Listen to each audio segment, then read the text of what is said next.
على آله وصحبه ومن والاه أما بعد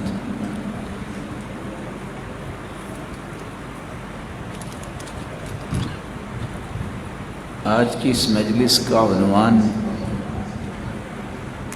آپ کے سوال اور اس کے جواب۔ آپ نے بہت کچھ سنا، بہت کچھ سیکھا۔ اللہ تعالیٰ آپ کو سننا بھی اور سیکھنا بھی قبول فرمائے۔ میں پھر دہراؤں گا، آج کی اس مجلس کا عنوان سوال آپ کریں گے اور اس کے ہم جواب دیں گے، اگر اللہ عز و جلال نے اس کے بارے میں ہمیں کچھ سکھایا ہے۔ جناب، سوال کرنے سے پہلے صرف 3 باتیں یاد رہنی چاہیے۔ سوال بہترین وہ ہوتا ہے جو کسی بھی عمل کے متعلق ہو کہ یہ کرنا کیسا ہے اور یہ کرنا کیسا ہے، اس سے انسانی زندگی کو کچھ فائدہ ہو۔ پہیلیوں کا سوال نہیں ہوتا، دماغ سوزی کرنے کے لیے سوال نہیں ہوتا،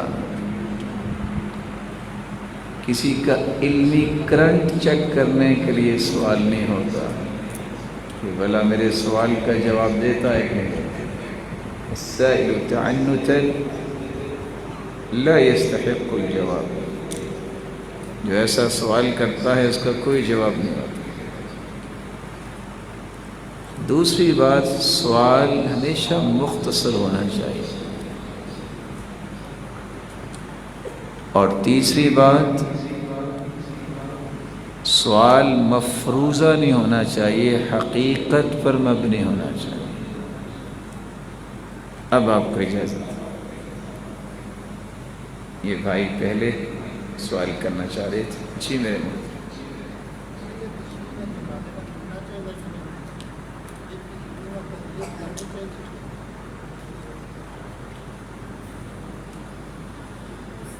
ہر مسلمان جس کو ہم مسلمان کہتے ہیں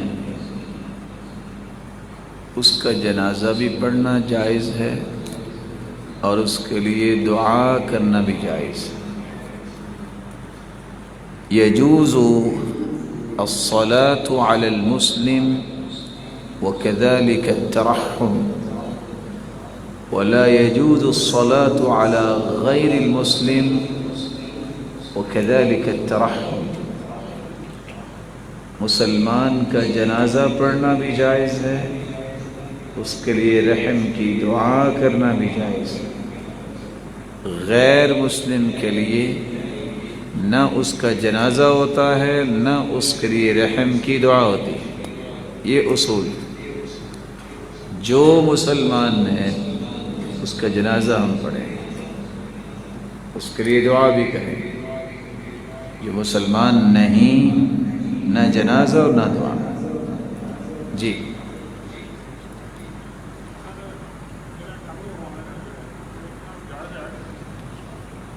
سوال یہ ہے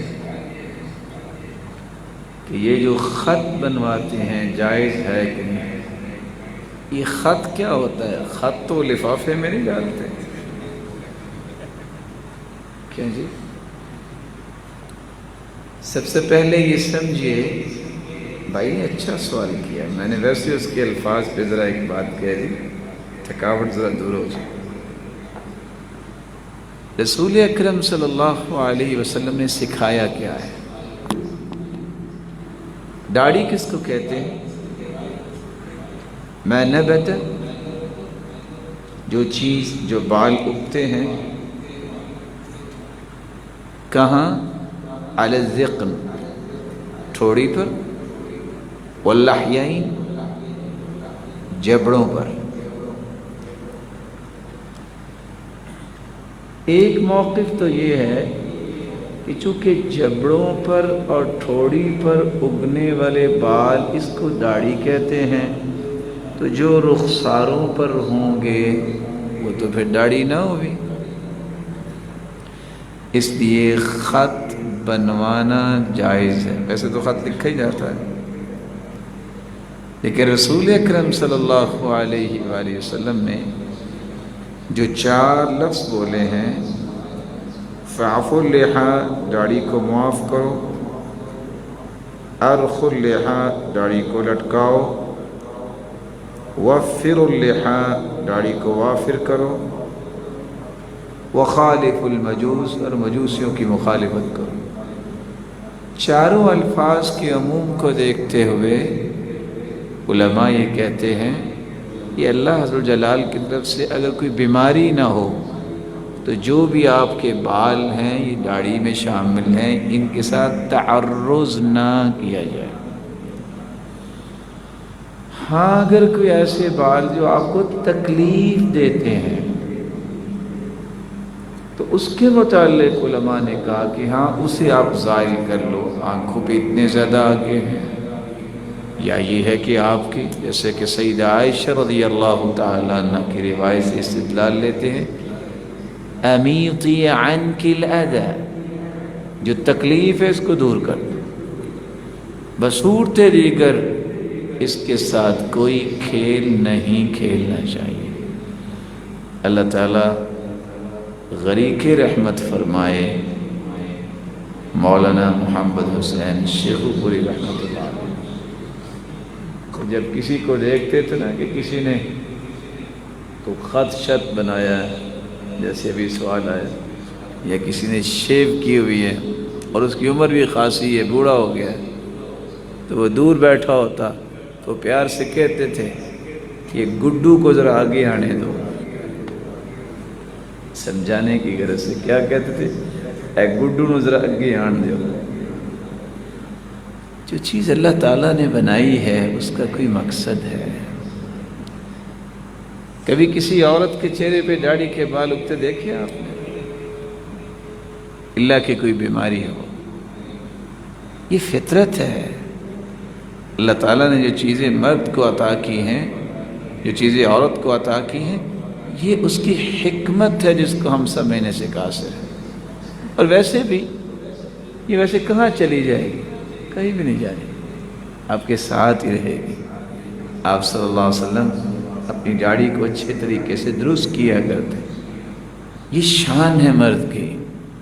ابن حزم نے تو بڑی بات کہہ دی، آپ کو پتہ ہے کہ ابن حزم جو ہے ان کی زبان سے کوئی نہیں بچا، جس طرح حجاج کی تلوار سے کوئی نہیں بچا۔ تو وہ کہتے تھے کہ مرد اور عورت میں فرق اللہ نے رکھا ہے تو داڑھی کے رکھا ہے۔ وَبِهَا يَتَمَيَّزُ الرِّجَالُ مِنَ النِّسَاءِ، مردوں کی داڑھی ہوتی ہے۔ اب یہاں پریشان ہو رہے ہوں گے کہ ہمیں تو عورتیں کہہ دیا گیا، یہ تو فیصلہ آپ کا اپنا ہے۔ اللہ تعالیٰ نے مردوں کے چہرے پہ یہ بال اگائے ہیں، اس لیے مرد کو اس کی حفاظت کرنی چاہیے۔ بعض لوگوں کا تو مسئلہ ہوتا ہے، کہتے ہیں جی شادی کے بعد رکھ لیں گے۔ کیا فائدہ ہے اس شادی کی شرط کا؟ کیا آپ کو پتہ ہے کہ آپ اس وقت تک زندہ رہیں گے؟ بعض لوگوں کو اللہ نے بڑی سمجھ دی ہوتی ہے۔ وہ ایک شخص کو کہا کہ ہاں بھئی شادی تو ہم آپ کی کریں گے، نکاح بھی اپنی بیٹی کا دیں گے، لیکن شرط یہ ہے کہ آپ کو شیو کروانی پڑے گی۔ تو پتہ نہیں اس کو کیسے سوچ آ گئی، کہتا ہے جی ٹھیک ہے، میری بھی ایک شرط۔ نے کہا جی آپ کی شرط کیا ہے؟ کہتا ہے میں بھی شیو کروا کے آؤں گا اور جس کے ساتھ میرا نکاح ہوگا آپ اس کی ٹینڈ کر کے بھجوائیں گے۔ اگر ان کی شرط ہے تو اس کی تو بھی شرط ہے، پتہ نہیں اللہ نے کیسے اس کے اندر یہ سوچ ڈالی۔ دین جو ہے وہ اتنا پیارا ہے، اس کے کسی بھی فیصلے پر کبھی انسان کو انگلی نہیں اٹھانی چاہیے۔ اصل بات یہ ہے کہ یہ دین میرے اور آپ کی بہتری کے لیے آیا ہے۔ میں اور آپ بھی اپنے متعلق اتنا نہیں جانتے جتنا میرا مالک میرے اور آپ کے بارے میں جانتا ہے، جس نے ہمیں بنایا۔ اور بعض کہتے ہیں کہ وہ اتنی اتنی بھی تو داڑھی ہوتی ہے نا، تو میں اللہ کی حکمت جب بھی وہ قرآن کی آیت پڑھتا ہوں نا کہ موسیٰ علیہ السلام جب آئے تو انہوں نے آ کے سر سے بھی پکڑا اور ہارون کی داڑھی سے بھی پکڑا، وہ اگر اتنی ہوتی تو کیا ان کے قابو میں آنی تھی؟ کیا جی، وہ تو ان کے ہاتھ میں نہیں آنی تھی۔ یا ابن ام لا تأخذ بلحیتی ولا برأسی، میری داڑھی کو بھی نہ پکڑیے اور میرے سر کے دو چیزوں کو کیوں پکڑا؟ کہ بندہ بھی بہادر ہو، کامل ہو، داڑھی بھی ہو، اور اللہ تعالیٰ نے عقل و دانش بھی دی ہو، تو پھر شرک تم نے برداشت کر لیا؟ کہا میں نے تو اس لیے خاموش رہا ان تقول فرقت بین بنی اسرائیل ولم ترقب قولی، کہ جب آپ واپس آئے تو آپ کہیں گے آپ نے تفرقے کر دیے، اختلاف پیدا کر دیے، میں تو اس ڈر سے خاموش رہا ہوں۔ اللہ تعالیٰ ہمیں حیلے بہانوں سے محفوظ فرمائے۔ جی، اور وہ کیا ہوتا ہے؟ سنی کس کو کہتے ہیں؟ حنفی کس کو کہتے ہیں؟ فرقہ کس کو کہتے ہیں؟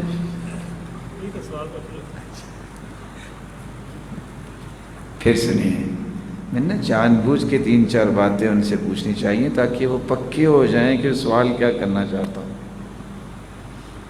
اللہ کے رسول کا فرمان سمجھیے اور محبت کے ساتھ سمجھیے۔ افترقت اليهود على 71 فرقة كلها في النار الا واحدة، یہودیوں کے 71 فرقے تھے، 70 فرقے جہنم میں جائیں گے، ایک فرقہ جنت میں جائے گا جنہوں نے موسیٰ علیہ السلام کی باتیں مانی۔ کلیئر؟ وافترقت النصارى على 72 فرقة كلها في النار الا واحدة، عیسائیوں کے 72 فرقے ہوئے، 71 جہنم میں جائیں گے، ایک جنت میں جائے گا جنہوں نے عیسیٰ علیہ السلام کو اللہ کا پیغمبر مانا اور ان کی باتیں مانی۔ وَسَتَفْتَرِقُ أُمَّتِي عَلَى 73 فِرْقَةٍ كُلُّهَا فِي النَّارِ إِلَّا وَاحِدَةً، ان قریب میری امت کے بھی 73 فرقے ہوں گے۔ کتنے؟ كُلُّهَا فِي النَّارِ إِلَّا وَاحِدَةً، 72 فرقے جہنم میں جائیں گے، ایک فرقہ جنت میں جائے گا۔ قیل من ہم یا رسول اللہ، اللہ کے رسول وہ فرقے والے کون ہوں گے جو جنت میں جائیں گے؟ قال هم الجماعہ، وہ جماعت ہوگی، لوگ اسے فرقہ سمجھیں گے لیکن وہ جماعت ہوگی۔ دوسری روایت میں آتا ہے وہ جماعت کون سی ہوگی؟ آپ نے نام نہیں بتایا، اللہ کے رسول نے کام بتایا ہے کہ وہ جماعت کام کیا کرے گی۔ فرمایا ما انا علیہ واصحابی، اس جماعت کا مشن یہ ہوگا وہ دین جس دین پہ آج میں ہوں اور میرے صحابہ ہیں، یہ مشن اس جماعت کا ہوگا۔ پتہ یہ چلا 73 فرقوں میں ایک فرقہ جنت میں جائے گا، لوگ اسے فرقہ ہی کہیں گے لیکن ہوگی جماعت جس کا مشن اور منشور یہ ہوگا دین وہ ہے جو اللہ کے رسول لے کر آئے، جس کو صحابہ نے سمجھا۔ رہا یہ سوال کہ فلاں ہے، ہم اس طرح کی باتوں میں نہیں پڑھتے کہ فلاں حنفی ہے فلاں ہے، اس طرح کی نفرت والی باتوں کی طرف نہ جائیں۔ کدھر جائیں؟ راستہ لیجیے۔ امت تو پہلے ٹکڑے ٹکڑے، امت تو پہلے پارا پارا ہے، کافر سارے اکٹھے ہیں، مسلمانوں کے ٹکڑے ہوئے ہیں. بس اصول سمجھیے. اصول کیا ہے؟ اللہ نے قرآن کس پہ اتارا؟ بولیے. یہ قرآن سب سے پہلے کس نے پڑھا؟ اللہ کے رسول نے. پڑھایا کس کو؟ یہ وہ دین ہے جو اللہ نے آسمان سے اتارا ہے، جس کو قرآن و حدیث کہتے ہیں. دنیا کے اندر کچھ 4 قسم کے اسکول آف تھاٹ، 4 قسم کی فقہ معروف ہے. کچھ لوگ کہتے ہیں یہ حنفی ہیں، یہ مالکی ہیں، یہ شافعی ہیں، یہ حنبلی ہیں. کیوں کہتے ہیں؟ کہتے ہیں یہ امام ابو حنیفہ رحمۃ اللہ علیہ کو ماننے والے ہیں، یہ امام مالک رحمۃ اللہ علیہ کو ماننے والے ہیں، یہ امام شافعی رحمۃ اللہ علیہ کو ماننے والے ہیں، یہ امام احمد بن حنبل رحمۃ اللہ علیہ کو ماننے والے ہیں. میں صرف آپ سے 3 منٹ لوں گا یہ مسئلہ سمجھانے اور سمجھنے کے لیے. زندگی میں آپ کی پریشانی ختم ہو جائے گی. ساتھ ہے میرے 3 منٹ کے لیے؟ ساتھ ساتھ چلیں گے. امام ابو حنیفہ رحمۃ اللہ علیہ 80 ہجری کو پیدا ہوئے اور 150 ہجری کو فوت ہو گئے. کب پیدا ہوئے؟ یاد رہے گا. امام مالک رحمۃ اللہ علیہ 93 ہجری کو پیدا ہوئے، 179 کو وہ بھی فوت ہو گئے. امام شافعی 150 کو پیدا ہوئے اور 204 کو وہ بھی اللہ کے پاس چلے گئے. امام احمد بن حنبل جو چوتھے امام ہیں 163 کو پیدا ہوئے اور 241 کو یہ بھی اللہ کے پاس چلے گئے. آپ بھی جانتے ہیں بچے کی عمر 20-25 سال ہو تب بھی اس کی رائے بنتی ہے نا. سن رشد اگر 25 سال مانا جائے، جس کو کہتے ہیں نا ہوش کی عمر، سمجھداری کی عمر 25 سال. علماء نے اس سے کم اور زیادہ بھی بیان کیا. امام ابو حنیفہ کب پیدا ہوئے تھے؟ یاد ہے نا؟ ظاہر ہے 100 تک یا 105 ہجری کو لوگوں نے ان کی بات کو سمجھا، مانا، ان کے فالوورز بنے اور ان کو کیا کہا جانے لگا؟ یہ کون ہے؟ نہیں، وہ تو امام. ماننے والوں کو کیا کہنے لگے؟ بولیے. حنفی، احناف. امام مالک کب پیدا ہوئے؟ 93 کو. میں نے کہا تھا آپ میرے ساتھ چلیں گے.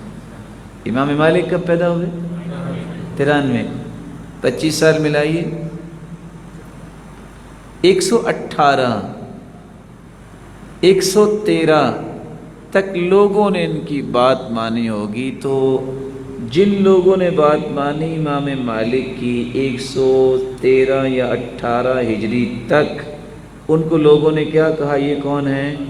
مالکی. امام شافعی تیسرے امام میں یہ کب پیدا ہوئے؟ 150. بولیے، یاد رہے گا. 150 میں پیدا ہونے والے امام 170 یا 75 تک لوگوں نے ان کی بات مانی ہوگی. تو ان کو ماننے والوں کو کیا کہا جانے لگا؟ یہ شافعی ہیں. امام احمد بن حنبل چوتھے امام ہے، 163 کو پیدا ہوئے. کب پیدا ہوئے؟ اگر 63 کو پیدا ہوئے ہیں تو 83 سے لے کے 88 تک، 183 سے 88 تک لوگوں نے ان کو فالو کیا ہوگا اور فالوورز کو لوگ کہنے لگے ہوں گے یہ ہیں حنبلی. ہو گئے پورے؟ سب سے پہلے امام کون تھے؟ بولے. کب پیدا ہوئے؟ پھر کون تھے؟ کب پیدا ہوئے؟ 93 کو. پھر کون تھے؟ شافعی کب پیدا ہوئے؟ 150۔ پھر کون تھے؟ امام احمد بن حنبل کب پیدا ہوئے؟ 163۔ اب یہاں مسئلہ سمجھیے، جو لوگ کہتے ہیں جب تک آپ کسی فقہ کو مانتے نہیں ہیں، کسی امام کو مانتے نہیں ہیں، تو آپ کی بخشش ہی نہیں ہونی، کہتے ہیں نا کچھ لوگ، بھول جاتے ہیں، اللہ ان کی بھول دور کرے۔ امام ابو حنیفہ کب پیدا ہوئے؟ 80 سے پہلے لوگ کون تھے؟ 10 ہجری کو اللہ کے رسول فوت ہوئے نا صلی اللہ علیہ وسلم۔ 80 ہجری سے پہلے لوگ صحابہ، تابعین، یہ کون تھے؟ حنفی تھے؟ جواب تو دیجیے، کیوں نہیں بھلا؟ کیونکہ امام ابو حنیفہ رحمۃ اللہ علیہ تو پیدا ہی نہیں ہوئے تھے ابھی تک۔ کیا وہ مالکی تھے؟ کیوں بھلا؟ کیونکہ امام مالک تو 93 کو پیدا ہوئے نا۔ کیا وہ شافعی تھے؟ کیونکہ امام شافعی تو 150 کو پیدا ہوئے نا۔ کیا یہ 80 سے پہلے لوگ حنبلی تھے؟ کون تھے؟ کیونکہ امام احمد بن حنبل تو 163 کو پیدا ہوئے۔ وہ کون تھے؟ وہ قرآن و حدیث کو ماننے والے تھے۔ وہ کون تھے؟ کیا خیال ہے آپ کا، وہ جنت میں جائیں گے کہ نہیں جائیں گے؟ صحابہ اور تابعین اگر اور ان کے بعد میں آنے والے قرآن اور حدیث کو مان کے جنت میں جا سکتے ہیں، تو آپ بھی ان تفرقوں میں پڑے بغیر کو حدیث پہ عمل کر کے جنت جا سکتے ہیں۔ اللہ نہ کرے اگر کسی شخص کی زبان جو ہے اس میں ٹیڑھ پن آ جائے اور وہ کہہ دے کہ نہیں چونکہ وہ کسی طرف منسوب نہیں اپنے آپ کو کرتے تھے تو وہ کیسے جنت میں جائیں گے؟ اللہ کی قسم اگر صحابہ اور تابعین جنت میں نہیں جائیں گے تو جائے گی کوئی، ان ہستیوں نے بھی نہیں جانا۔ بات کو اور قریب کرنے کہتے ہیں جی آپ کون ہیں؟ کہتے ہیں میں مسلمان۔ نہیں پھر بھی آپ کون ہیں؟ کہ جی میں پھر بھی مسلمان۔ نہیں آپ ویسے پھر بھی آپ کون ہیں؟ کہتے ویسے پھر بھی میں مسلمان۔ انہوں نے جواب نہیں دیا۔ اس سے پوچھا کیا؟ بھی آپ کیا پوچھنا چاہتے ہیں؟ آپ کون ہیں؟ کہتے میں دیوبندی ہوں۔ کہتے اچھا میں بہاولپوری ہوں۔ میں یہ کیا ہوا؟ کہتے آپ دیوبند سے آئے ہوں گے نا، تو آپ دیوبندی۔ میں بہاولپور میں رہتا ہوں، میں بہاولپوری۔ بات سمجھ؟ جو لاہور میں رہتا ہے اس کو کہتے ہیں لاہوری، یہی کہتے ہیں۔ نسبت جو ہے دین کی وہ اللہ اور اس کے رسول کی طرف ہوتی ہے، وہ علاقوں کی طرف نہیں ہوتی۔ کبھی کسی نے کہا ہے کہ میں مسلمان تو نہیں ہوں، مکی ہوں، میں مدنی ہوں۔ میں کبھی کسی نے کہا مسلمان ہے، مکے میں رہنے والا ہے، مدینے میں رہنے والا ہے، وہ ساتھ نسبت کر دیتے۔ دین کی نسبت اسلام کی طرف ہونی چاہیے۔ اس لیے اگر تو مسلمان ہے اس کے پیچھے نماز پڑھنا جائز ہے۔ آپ جس کو مسلمان نہیں مانتے آپ سے پوچھا جائے گا آپ کسی کو مسلمان کیوں نہیں مانتے، آپ کے پاس دلیل کیا ہے؟ اس لیے جھگڑوں سے اپنی جان چھڑائیے۔ کس پہ آئیے؟ قرآن پہ اور اللہ کے رسول کے فرمان پہ آئیے۔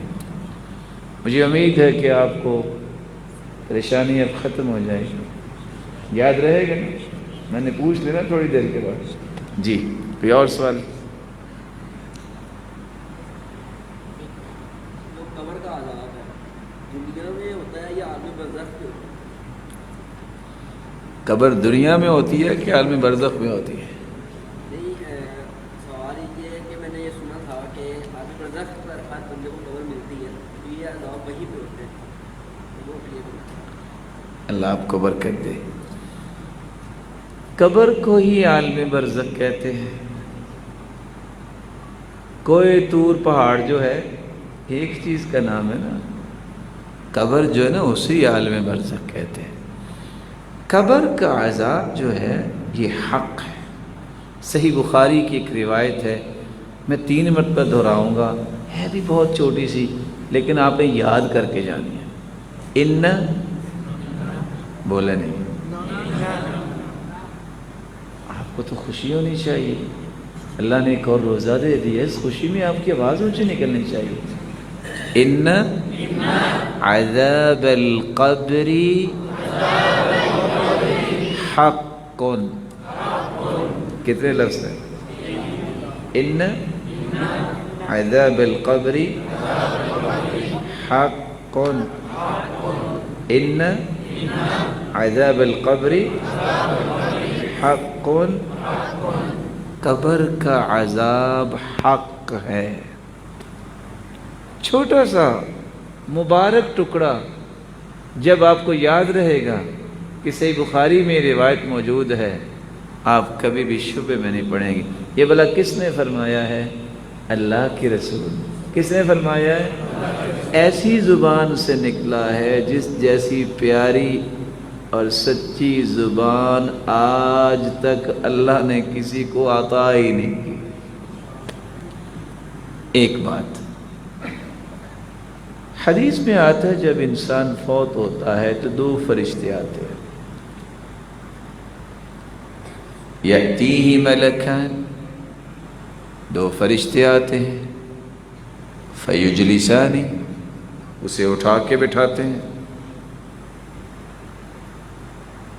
اور پھر سوال کرتے ہیں. 3 سوال ہیں. آپ نے پی ایچ ڈی کی ہے یا پرائمری پاس ہیں، سوال سب کو ایک جیسے ہونے ہیں. یہ پہلا پیپر ہے جو پہلے ہی آؤٹ ہو گیا ہے. یہ پہلا پیپر ہے جو پہلے ہی بتا دیا گیا کہ سوال یہ ہونے ہیں. ما ربک، تیرا رب کون ہے؟ ما دینک، تیرا دین کون سا ہے؟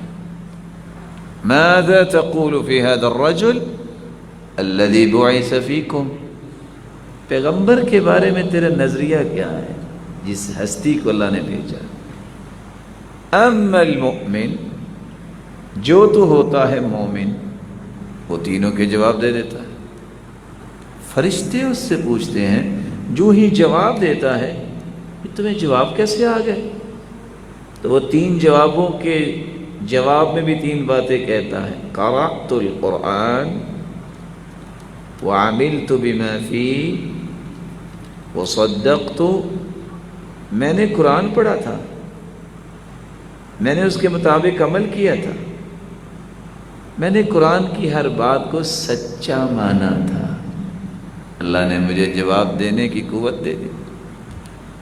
آواز آسمان سے آتی ہے، ان صدق عبدی، میرے فرشتوں، میرے بندے نے سچ کہا ہے. اچھا تو پھر کیا ہوگا؟ البسوہ لباس الجنہ، یہ سچا مومن ہے، یہ 3 چادروں میں اس کو چھوڑ کے چلے گئے، جلدی سے اسے جنتی لباس پہنا دو. افرشوا لہ فراش الجنہ، یہ تو زمین پہ لٹا کے چلے گئے. سنت بھی ہے کہ زمین پہ لٹائیں، کوئی مصلی کوئی چیز نہ نیچے رکھی جائے، اس کے نیچے جنتی بچھونے بچھا دیں. وَافْتَحُوا لَهُ بَابًا إِلَى الْجَنَّةِ، اس کی قبر کو کھول دو. چھوٹی سی قبر بنا کے اس کو چھوڑ گئے. لحد بھی دیکھو، شک بھی دیکھو، چھوٹی سی ہوتی. مد بصری، جہاں تک نظر جاتی انسان کی، اس کی قبر کو اتنا کھول دیا جائے. جنت کا دروازہ بھی کھول دو. فَيَأْتِي مِن رِيحِهَا وَرَوْحِهَا، جنت کی ہوائیں بھی آئیں اور خوشبوئیں بھی آئیں. جب وہ ساری نعمتیں دیکھتا ہے، کہتے رب اقم الساعہ، یا اللہ جلدی سے قیامت قائم کر، میں اپنے گھر والوں کو جا کے بتاؤں مجھے انعام کتنے ملے. فرشتے کہتے ہیں نم نم کنومت العروس، سو جاؤ، قیامت تک سکون سے سو جاؤ. اما الکافر او المنافق او المرتاب، جو کافر ہوتا ہے، جو منافق ہوتا ہے، جو دین میں شک کرنے والا ہوتا ہے، جب اس سے فرشتے پوچھتے ہیں من ربک، تیرا رب کون ہے؟ کہتا ہاں لا ادری، یہ کیا لفظ ہے ہاں کأنه يتذكر شيئا ولم يدكر، سوچتا یہ لفظ تو سنا تھا رب مالک اللہ، لیکن یاد نہیں آئے گا۔ یاد کیسے آئے؟ یاد تو کس نے کروانا تھا؟ اس پہ تو اس کا ایمان نہیں۔ دوسرا سوال، پھر تیسرا سوال، یہی جواب دیتا ہے، اور ساتھ ایک جملہ بولتا ہے جو میں آپ کو 3 مرتبہ دہراؤں گا تاکہ یاد رہے۔ اقول كما يقول الناس، اقول كما يقول الناس، میں لائی لگ تھا جیسے لوگ کہتے تھے، میں بھی ویسے ہی کہتا تھا، میں ویسے ہی کہتا تھا جیسے لوگ کہتے تھے، لائی لگ تھا۔ فرشتے کہتے ہیں پھر لا دريت ولا تليت، نہ تو نے قرآن پڑھا نہ تو نے سمجھا، جواب کیسے آ رہا ہے؟ آسمان سے آواز آتی ہے کذب عبدی، جھوٹ بول رہا ہے یہ بندہ۔ پھر کیا ہوگا؟ البسوہ لباس النار، یہ 3 چادروں میں اس کو لپیٹ کے چھوڑ گئے، یہ 3 چادروں کا بھی مستحق نہیں، جہنمی لباس اسے پہنا دو۔ افرشوا لہ فراش النار، یہ ٹھنڈی زمین پہ لٹا گیا، منہا خلقناکم وفیہا نعیدکم ومنہا نخرجکم تارۃ اخری، یہ ٹھنڈی زمین کا بھی مستحق نہیں ہے، اس کے نیچے جہنم کی انگارے بچھا دو۔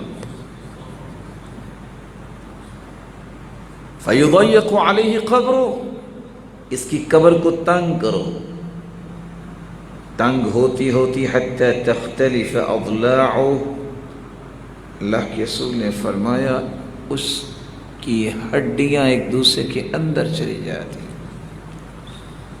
فَيُضْرَبُ بِمَطَارِقَ مِنْ حَدِيدِ ضَرْبَةٍ بَيْنَ أُذُنَيْهِ،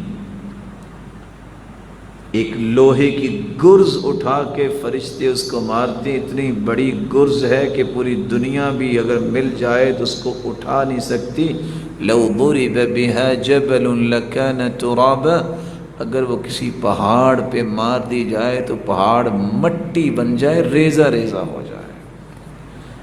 اور وہ گرز اس کے 2 کانوں کے درمیان مارتے ہیں فرشتے۔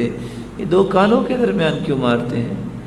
کہ انسان کی جو عقل ہے، سوچ ہے، یہ میموری کارڈ جو لگا ہوا ہے، یہ انسان کا یہاں ہے کہ تمہیں عقل تو دی تھی، تم نے اس کا صحیح استعمال نہیں کیا۔ پھر قیامت تک یہ عذاب جھیلتا ہی رہتا ہے۔ اللہ ہم سب کو محفوظ کرے۔ یہ سب کچھ قبر میں ہوتا ہے۔ کچھ لوگ کہتے نہیں قبر تو کھولی تھی، کچھ بھی نہیں ہو رہا تھا۔ اچھا، جو سمندر میں ڈوب کے مر جاتے ہیں ان کی تو قبر بنتی نہیں ہے، جو جہاز میں ہوتے ہیں ان کی تو قبر نہیں ہوتی۔ یہ سب شیطان وسوسے ڈالتا ہے۔ ہم یہ سمجھے بیٹھے ہیں کہ جب تک ہم اپنے ہاتھ سے قبر نہ بنائیں، دفنائیں نہ، اس وقت تک اس کو قبر نہیں کہہ سکتے۔ جس جگہ بھی ہے، حساب لینے والا کون ہے، اور عذاب دینے والا کون ہے، اور معاف کرنے والا کون ہے؟ 2 حدیثیں میں آپ کی خدمت میں پیش کرتا ہوں۔ پہلی حدیث، ایک شخص عیسائی تھا، مسلمان ہو گیا۔ مسلمان ہونے کے بعد اس نے اللہ کے رسول پر الزام لگا دیا کہ میں جو کہتا ہوں نا اللہ کے رسول وہی کچھ کہتے ہیں۔ وہ آخر پھر مرتد ہو گیا۔ اس کو جب دفنایا گیا تو دفنا کے جب دوسرے دن دیکھا تو قبر نے وقد لفظته الارض، زمین نے اسے اٹھا کے باہر پھینکا۔ وہ کہنے لگے دیکھا یہ لگتا ہے محمد کے ساتھیوں نے اس کو قبر سے نکال کے باہر پھینکا۔ انہوں نے اور گہری قبر کھودی، وقد لفظته الارض، دوسرے دن پھر قبر نے اس کو اکھاڑ کے باہر پھینکا، زمین نے اس کو باہر پھینک دیا۔ پھر وہ جتنا گہرا کر سکتے تھے کر دیا،